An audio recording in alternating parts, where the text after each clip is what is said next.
नमस्कार, मैं हूं अतुल चौरसिया। आपका खर्चा आपकी चर्चा हफ्ता दर हफ्ता हम एक बार फिर से लेकर आए हैं न्यूज़ लॉन्ड्री का हिंदी पॉडकास्ट एनएल चर्चा।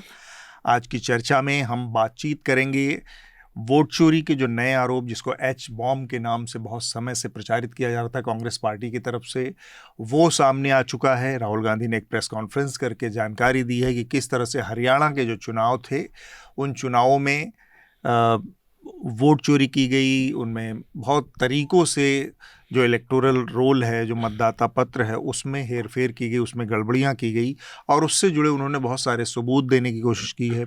उस पर चुनाव आयोग की जो प्रतिक्रिया आई है वो फिर से पुरानी ही है कि उनको एफिडेविट देकर शिकायत दर्ज करवानी चाहिए राहुल गांधी को। यही उनका स्टैंडर्ड एक जवाब जो होता है वही जवाब आया है, कोई और बात नहीं आई है ज़्यादा। लेकिन हम बात करेंगे इस पर जो राहुल गांधी के प्रेस कॉन्फ्रेंस में चीज़ें सामने आई हैं। इसके अलावा बिहार का चुनाव चल ही रहा है और इन तमाम मुद्दों पर बातचीत करने के लिए हमारे साथ एक विशेष पैनल भी है। हमारे साथ स्टूडियो में हमारे साथ ही सीनियर जर्नलिस्ट नितिन सेठी हैं। नितिन, बहुत बहुत स्वागत है आपका। शुक्रिया। और साथ में दो हमारे और साथी शार्दुल और विकास भी हैं यहाँ पर। आप दोनों का भी बहुत बहुत शुक्रिया।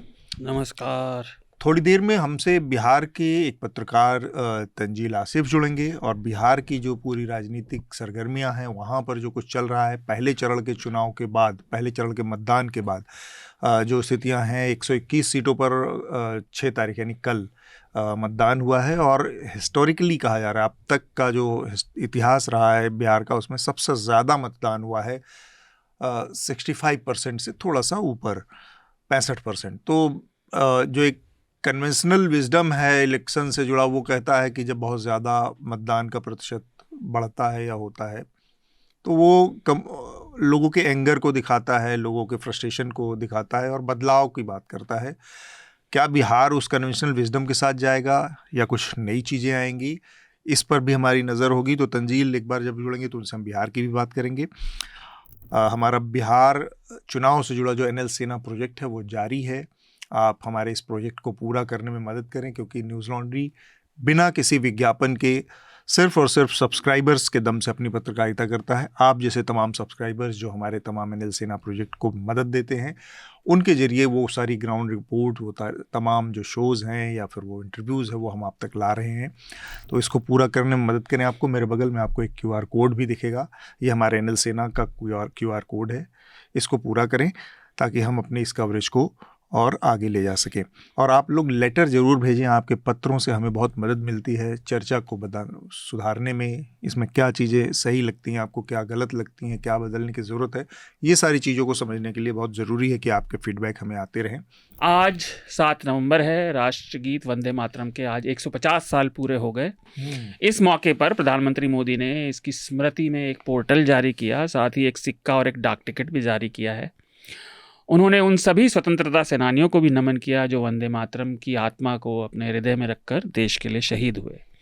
वंदे मातरम, मैं श्रोताओं के लिए छोटा सा जी के वंदे मातरम 1876 में बंकिम चंद्र चट्टोपाध्याय ने लिखा था, जिसको बाद में उनके उपन्यास आनंद मठ में उन्होंने 1882 में जोड़ दिया। जैसा कि शार्दुल ने बताया, 1896 में पहले कांग्रेस के अधिवेशन में पहली बार वहाँ पे उसको गाया गया वंदे मातरम।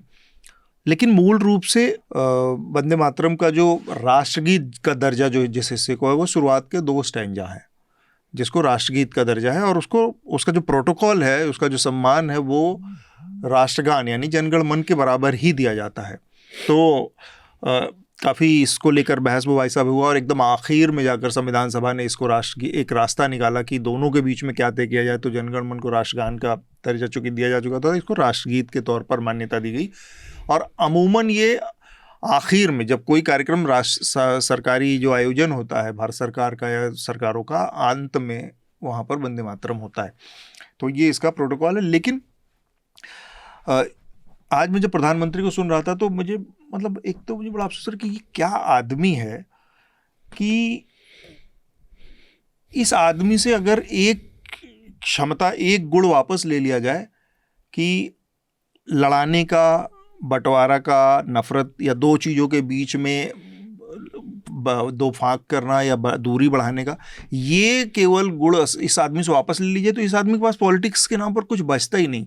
वहाँ खड़े होके कि कैसे 1937 में इसको किया गया और कैसे नेहरू ने, देन अगेन नेहरू पे आ गया वो कि नेहरू ने कैसे इसको, इसकी आत्मा को छील दिया, इसको ख़त्म कर दिया, जो भी, कि इसको दो हिस्सों में बांट दिया, व्हाटएवर। हर मोहल्ले में आप देखेंगे एक लड़का लड़की कोई एक होता है जिसका मज़ा सिर्फ यही होता है कि मोहल्ले में लड़ाई होती रहे। हाँ, उसका वर्चस्व उसी से बना रहता है और हर मोहल्ले में मिलेगा आपको।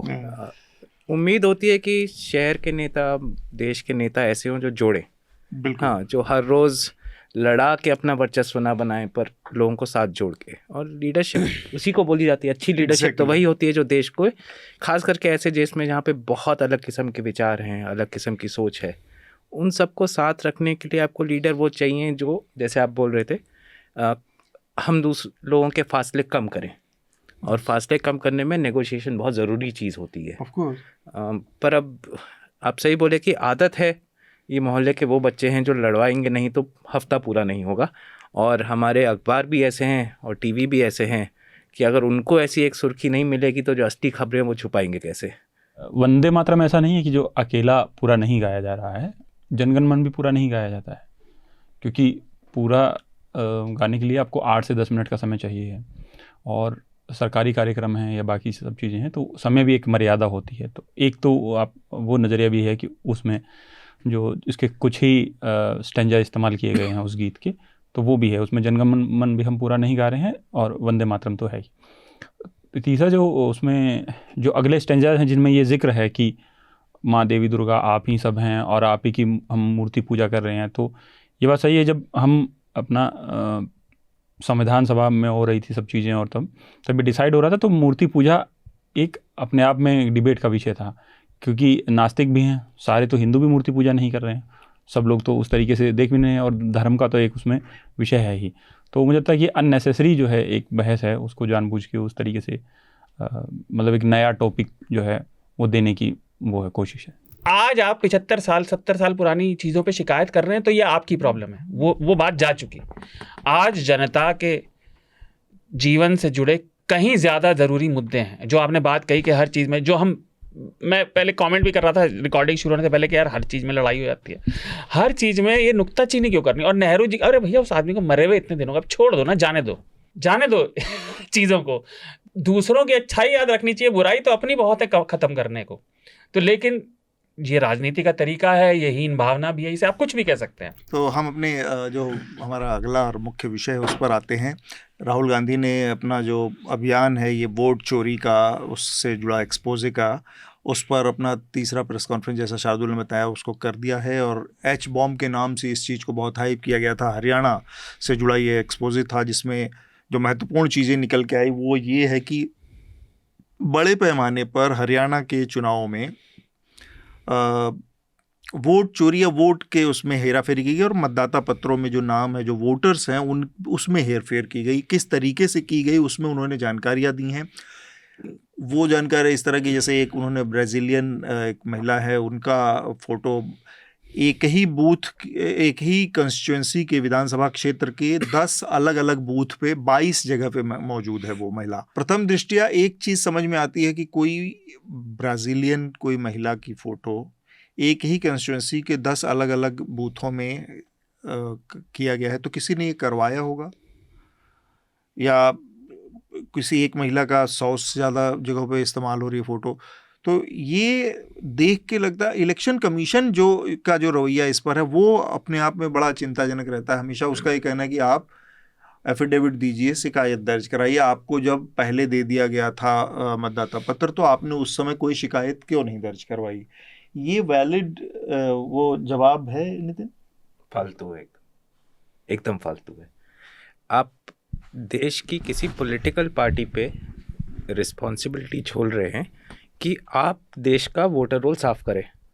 हाँ। आपका रिस्पॉन्सिबिलिटी है, जो बिहार में भी हुआ।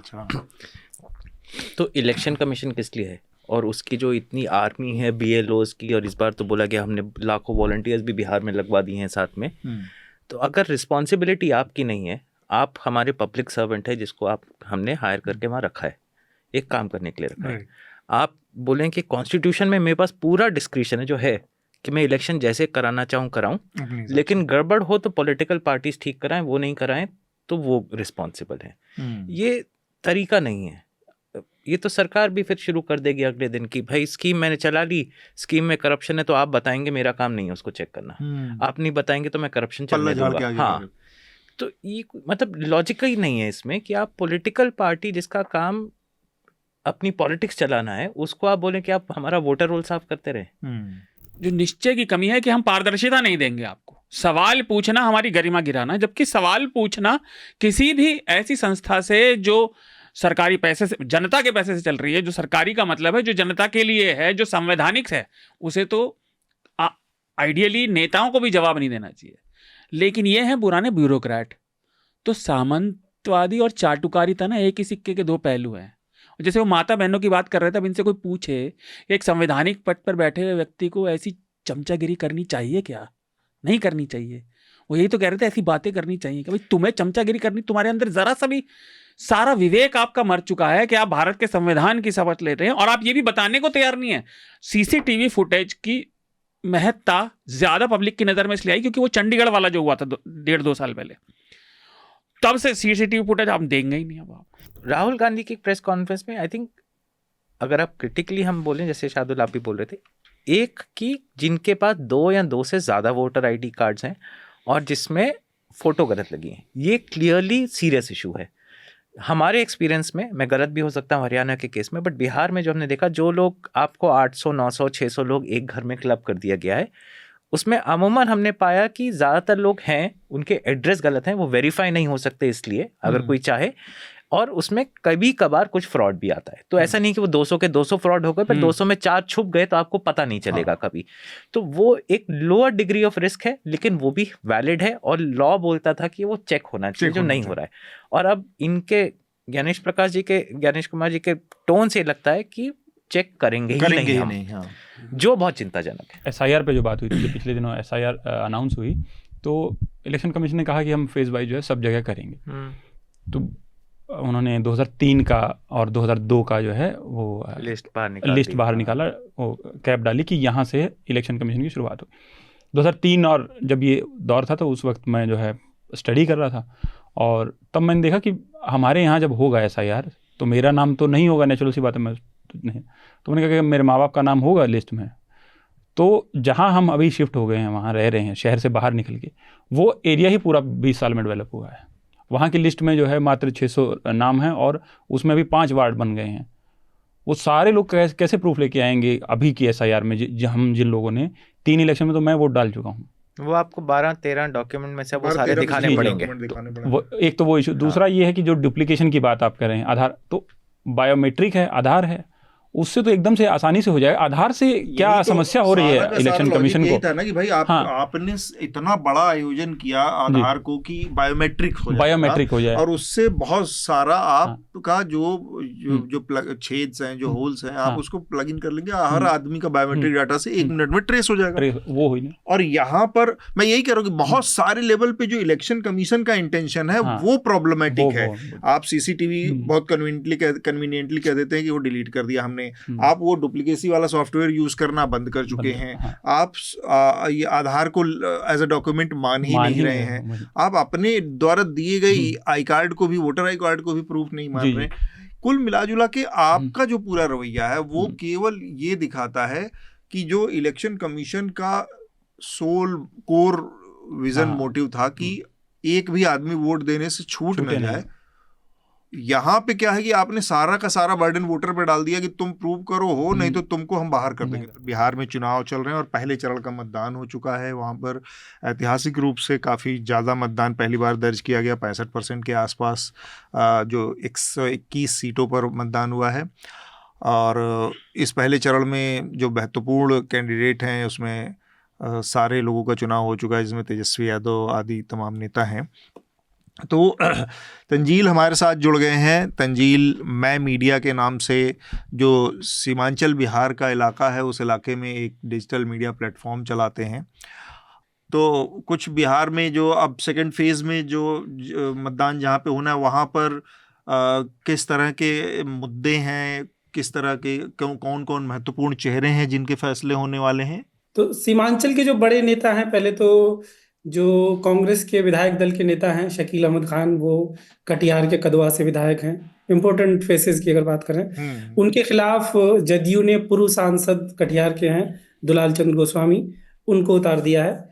ये इम्पोर्टेंट फेसेस हैं। उसके बाद आप पूर्णिया में आ जाइए, तो पूर्णिया में पूर्णिया के पूर्व सांसद थे जदयू के संतोष कुशवाहा, वो बागी होकर राजद उन्होंने ज्वाइन कर लिया है, और उनको राजद ने नीतीश सरकार में लेसी सिंह मिनिस्टर रही हैं, रेगुलर ही मिनिस्टर रहती है और नीतीश जी के काफ़ी करीबी मानी जाती हैं। उनके खिलाफ राजद ने उनको उतार दिया है।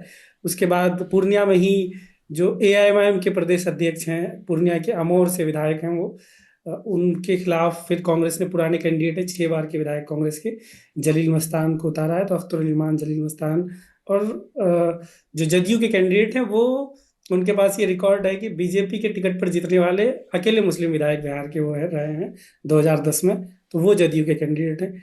वो ये हो गया। इधर कटिहार शहर में आप जाएंगे तो कटिहार शहर जो यहाँ के पूर्व डिप्टी CM थे बीजेपी के, तारकिशोर प्रसाद, वो वहाँ से लंबे समय से विधायक हैं 2005 से ही।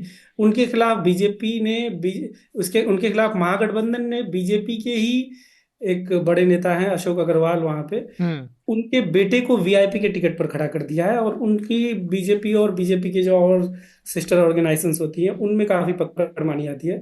उनके बेटे सौरभ अग्रवाल को VIP के टिकट पर खड़ा कर दिया, तो उनको भी वहाँ पे काफ़ी कंपटीशन फेस करना पड़ रहा है। किशनगंज आ जाते हैं तो किशनगंज में सबसे बड़ा चेहरा किशनगंज के 4 विधानसभाओं में मास्टर मुजाहिद आलम है, जो जदयू के बड़े नेता हुआ करते थे, वो भी अब राजद में आ गए हैं। 2 बार जदयू के विधायक रहे हैं और पिछले लोकसभा चुनाव में सेकंड पे आए थे जदयू के टिकट पर लोकसभा चुनाव लड़ते हुए। तो ये तो हो गए सीमांचल के इंपॉर्टेंट फेसेस, जो 4 जिले।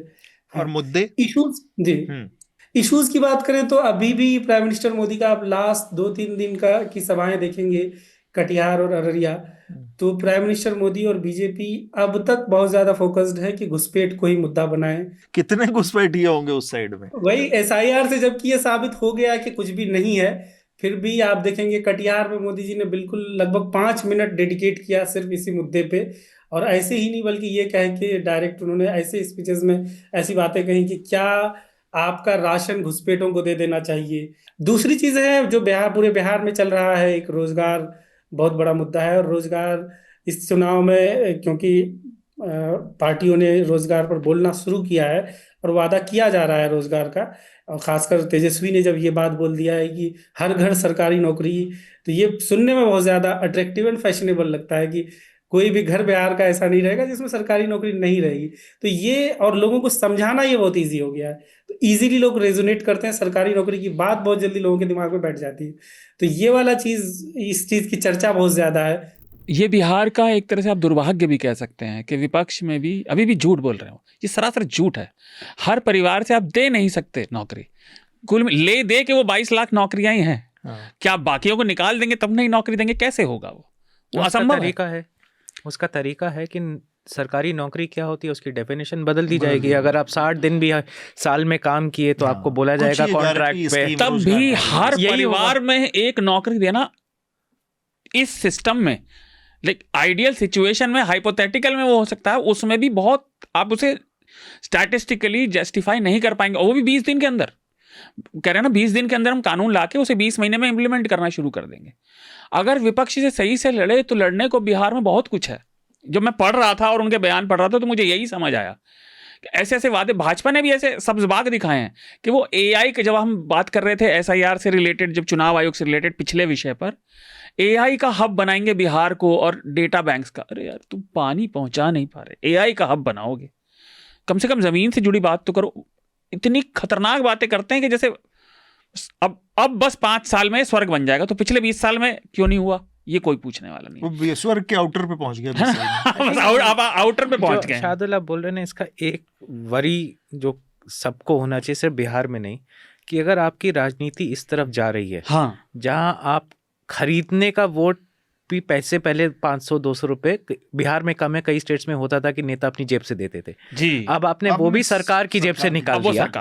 दूसरा, जैसे आपने बोला कि आप स्कीम्स वो बोल रहे हैं जो बिहार की इकोनॉमी को बदल नहीं सकती।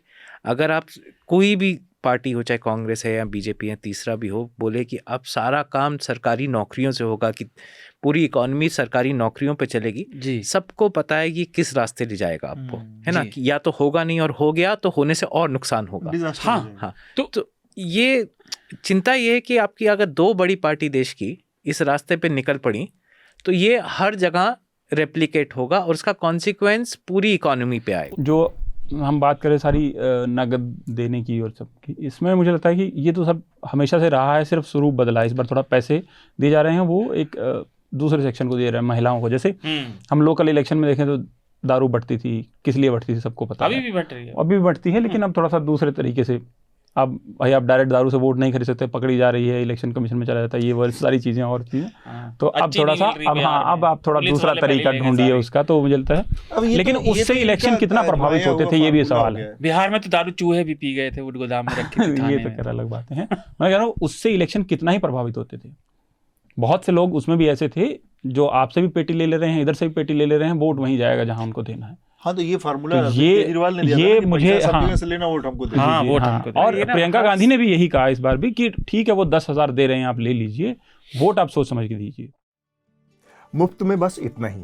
अगर आप पूरी चर्चा सुनना चाहते हैं तो न्यूज़ लॉन्ड्री को सब्सक्राइब कीजिए, और सबसे बेहतर तरीका यह है कि आप हमारे ऐप पर इस पॉडकास्ट को सुनें, और तमाम हमारे जो पॉडकास्ट हैं उसको हमारे ऐप पर सुनें। यह गूगल प्ले स्टोर और एप्पल स्टोर पर सब जगह उपलब्ध है। न्यूज़ लॉन्ड्री किसी भी तरह का विज्ञापन नहीं लेता, ना किसी राजनीतिक दल का, ना किसी सरकार का, ना किसी कॉरपोरेशन का। हम सिर्फ और सिर्फ कोशिश करते हैं कि पब्लिक इंटरेस्ट का जर्नलिज्म करें, पब्लिक जनहित की पत्रकारिता करें, और इसके लिए लोग इसमें इन्वेस्ट करें, लोग पत्रकारिता में निवेश करें। उसका तरीका है सब्सक्रिप्शन। तो सब्सक्रिप्शन के हमारे टैग पर जाइए, वहाँ पर अपनी मनचाही रकम पे कीजिए और न्यूज़ लॉन्ड्री का सब्सक्रिप्शन लीजिए, और गर्व से कहिए, मेरे खर्च पर आज़ाद हैं खबरें।